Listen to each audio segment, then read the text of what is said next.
Hello and welcome to Mini MBA Hub, a central place for learning. From marketing to leadership, learn what matters for your career. Stay tuned and enjoy the journey. I'm excited to have you here because today's session is one of the most practical and eye-opening parts of marketing. We're going to explore three big themes: the risks of using social media in marketing, the problem of unethical marketing behavior, and the role of market channels and middlemen. These topics connect directly to how businesses operate today, and by the end of this video, you'll see how companies can manage risks, maintain ethics, and reach customers effectively. So, where should we begin? Let's start with one of the most common tools in marketing: social media. Social media has become a dominant force in advertising and sales because it allows businesses to reach people instantly at a low cost. But with opportunity comes risk. Imagine a company launching a campaign on Twitter with a catchy hashtag. If people embrace it, the campaign could go viral and deliver massive success.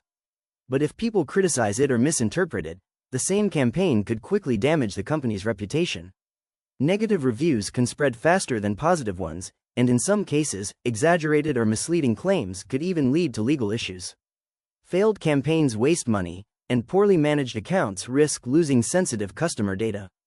In short, social media is like fire. It can cook your food or burn your house, depending on how it's used. 4 zones of social media. So how do businesses use social media effectively and avoid these risks? Marketing experts highlight 4 zones of social media that companies can engage with.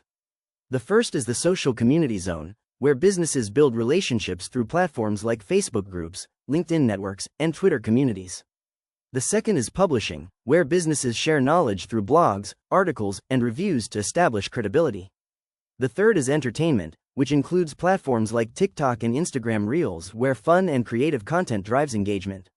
Finally, there is social commerce, where customers purchase products directly online through websites, e-stores, or even Facebook shops. A company like Alokoze successfully uses all 4 zones: building community on Facebook, publishing blogs, engaging through entertaining videos, and selling products directly online. This balance ensures strong customer relationships while keeping marketing effective and safe. Now, if businesses are so active on social media and across marketing channels, the next question becomes: are they always honest in their messaging? Unfortunately, the answer is no. Unethical marketing has become a major issue that not only affects businesses but also erodes customer trust. Let's look at what this means in practice. Research shows that while many marketers believe they act ethically, around 1 in 4 admit to using questionable tactics. Unethical marketing can take many forms: making misleading claims, exaggerating the benefits of a product, or hiding important information that consumers deserve to know. While such practices may deliver short-term sales, they break trust and damage brand reputation in the long run. And in today's world, one dishonest campaign can quickly go viral for all the wrong reasons. One well-known example of unethical marketing comes from the case of Volkswagen's emissions scandal. The company promoted its diesel cars as environmentally friendly and even ran campaigns emphasizing low emissions and clean technology. But in reality, the cars were fitted with software designed to cheat emissions tests, producing up to 40 times the legal pollution limit when driven normally. Hodden, 2015, BBC News. This was a clear case of misrepresentation, where the marketing message promised one thing, but the product delivered something very different. The consequences were severe. Volkswagen faced billions of dollars in fines, a damaged global reputation, and a huge loss of customer trust. But beyond the company, this unethical behavior impacted society at large, because consumers were misled into thinking they were making environmentally responsible choices. This example highlights a critical lesson: unethical marketing is not just about breaking trust with customers, it can harm entire communities. It reinforces the need for transparency, monitoring, and accountability in marketing, exactly as we are learning in this unit. So, what can organizations do to prevent unethical behavior? The first step is having a clear code of conduct that every employee understands. Monitoring and accountability are equally important, with regular reviews to ensure promises are being kept. Training staff on ethical practices creates awareness, and finally, businesses must enforce consequences for unethical behavior. When employees know that dishonesty will not be tolerated, they are more likely to act responsibly. In essence, ethics should not be seen as a rule to follow, it should be seen as the foundation of long-term trust and success. Transition to market channels. Now that we've looked at risks and ethics in marketing, let's move to another crucial aspect: how products actually reach customers. Even the best product or campaign fails if it cannot reach the right audience at the right time. This is where market channels and middlemen come into play. Market channels can be either direct or indirect. Direct channels occur when producers sell directly to consumers, for example, when you buy a laptop straight from a company's store or website. Indirect channels involve intermediaries such as wholesalers, retailers, or shipping centers. Amazon, for instance, acts as an intermediary that connects thousands of sellers with millions of customers. Each approach has its benefits.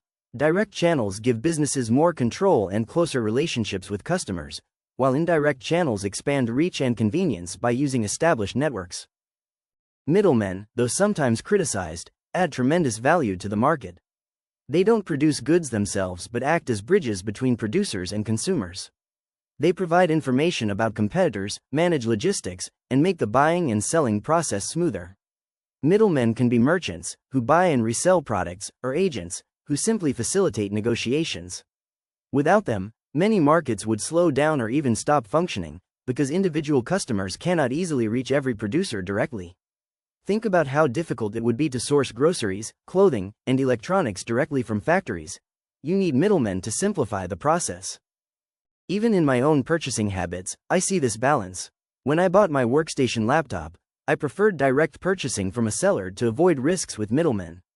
But when it comes to fast food, I rely on intermediaries like delivery services. For furniture and clothing, I prefer physical checks before purchasing. The choice between direct and indirect channels really depends on trust, convenience, and the type of product. To wrap up, today we explored 3 important lessons. Social media marketing is powerful, but it carries risks that must be managed carefully. Ethics in marketing is not optional, it is essential for building trust and protecting long-term reputation. And finally, middlemen and market channels remain vital for connecting businesses with customers efficiently. If companies can balance these 3 areas, managing risks, committing to ethics, and building effective channels, they can thrive in today's competitive marketplace.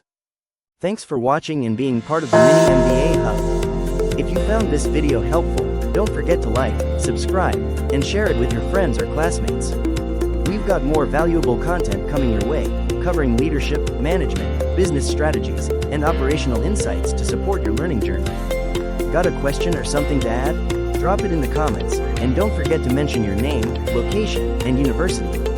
We might feature your response in the next video. Until next time, stay curious, stay inspired, and keep learning with the Mini MBA Hub.